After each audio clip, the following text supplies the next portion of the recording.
Welcome to Chapter 17, the Macroeconomic and Industry Analysis chapter. This chapter will talk about fundamental analysis.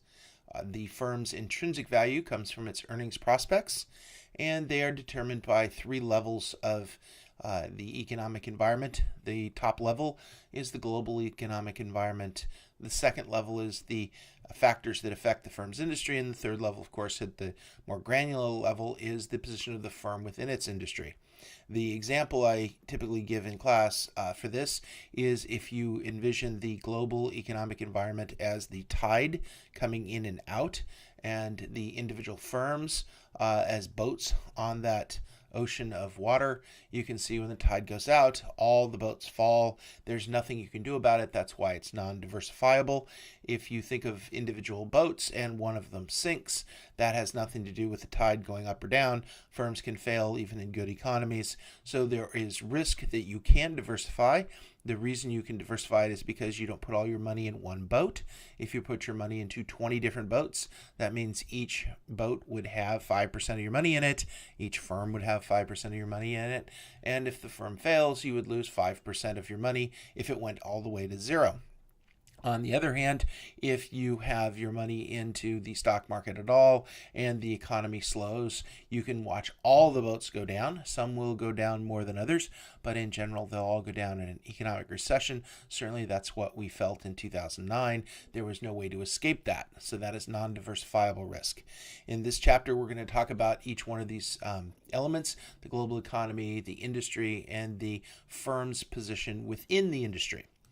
The global economy, obviously the international economy affects firms' prospects. Many of you know that McDonald's, Coca-Cola, etc. may be American brands, but they earn more money overseas than they do here in the United States. The performance in these countries is highly variable. Some countries have done really well in Europe, but Europe had suffered in the recession much like we did, and so they did very poorly. In addition to that, there's currency risk and other risks that are involved in doing business overseas. The BRIC countries, Brazil, Russia, India, and China, so named for an acronym for the future of the economy. That's another economic sector of the world. And it's harder for businesses to succeed in a contracting economy than an expanding one because there's less money being spent, and money is being spent more or they're more choosy about where they spend their money, so it's harder. And that trickles throughout the entire economy. If you just got laid off, the odds on you going out to dinner or going to see a movie or a play or a show or spending money on new websites or other things is less. Therefore, all companies will be affected by an economic slowdown. Other risks, there's political risk. The Spanish and Greek economies are examples of that. The Greece economy is a nightmare for the people of Greece.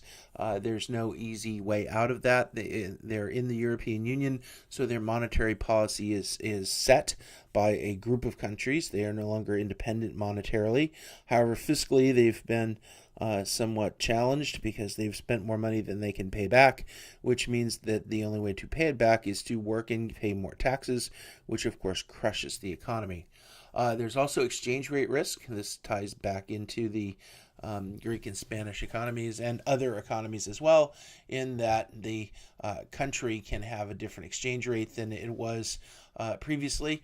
The last time I went to Europe, I think it was $1.49 for a euro, and now it's approaching parity or pretty close to $1 per euro. And that's a significant difference in how much money you spend when you go on vacation, how much money they spend here, how much money we spend there, and of course that affects imports and exports.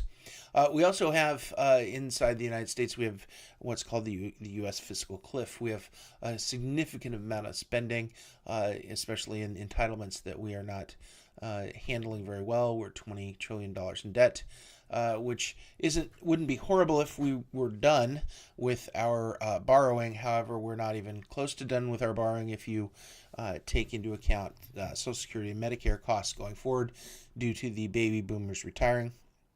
That will also be an interesting dilemma in the global economy.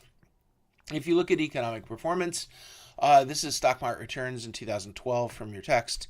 You can see that the local currency in U.S. dollars and the forecasted growth rate. This is outdated, as you can tell from 2012. You can easily look this up by going to The Economist. This is the source here, The Economist, January 5th, 2013. I would put a plug in for The Economist. The professionals read The Economist. The financial world reads The Economist.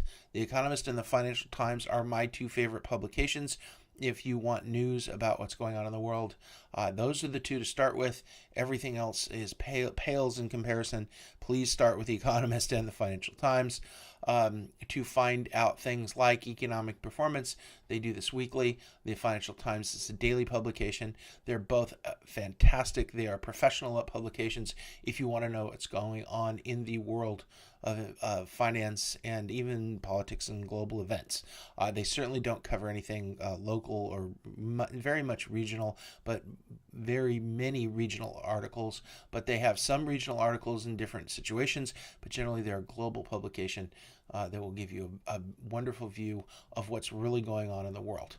Okay, so let's wrap up this beginning and move on to the domestic macro economy.